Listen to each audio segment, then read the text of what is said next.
Ever wondered what lies beyond traditional investment like stocks and bonds? What if you could dive into the opportunity that offers exceptionally high returns and diversify your portfolio, which goes beyond traditional investment? Welcome to the fascinating world of alternative investment.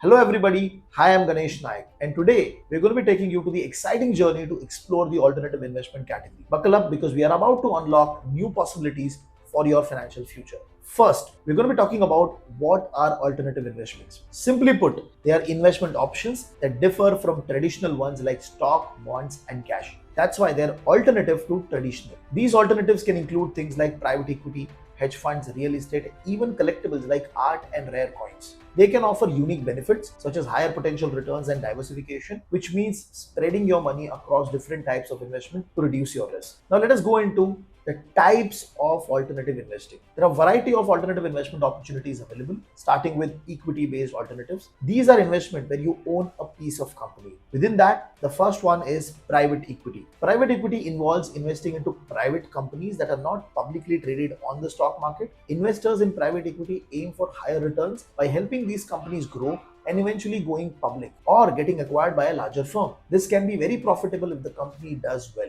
The second subtype is venture capital. Venture capital is a type of private equity, but it focuses specially on new and high growth startups. Think of early investors in company like Facebook or Uber. They put money into the company hoping they will become the next big thing. It is a bit riskier, but can lead to massive returns if the startup succeeds. The next type is hedge funds and managed futures. Hedge funds are investment pools that uses variety of strategies to generate returns, and they can invest in wide range of assets. Managed futures involves trading in futures contracts, which are agreements to buy and sell something at a set price on a future date. Both can be quite complicated, but the aim is to make money in a very different market conditions. The next type is real estate and tangible investments. These are the things that you can physically touch and see, like real estate and commodities. Real estate involves buying properties to earn rental income and sell them later at a high price. Commodities are like basic goods like oil, gold, and wheat, which can be traded in the market. Then there are collectibles, items like art, antiques, rare coins that can increase in value over a period of time.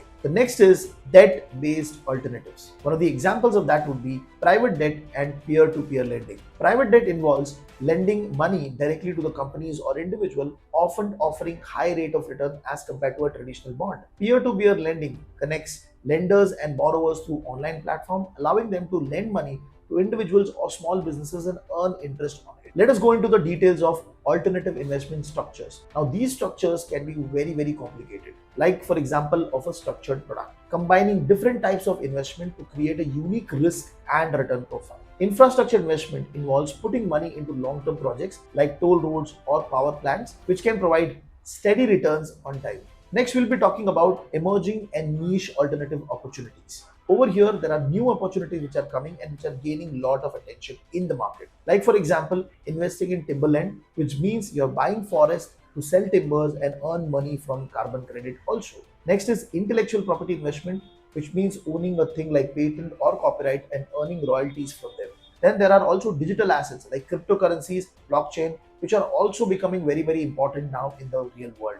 But these things are very volatile and they offer high returns. Let us go into what are the key characteristics of any alternative investment category. Alternative investments generally have low liquidity, meaning that they can be harder to sell quickly. The lock-in period generally is for years.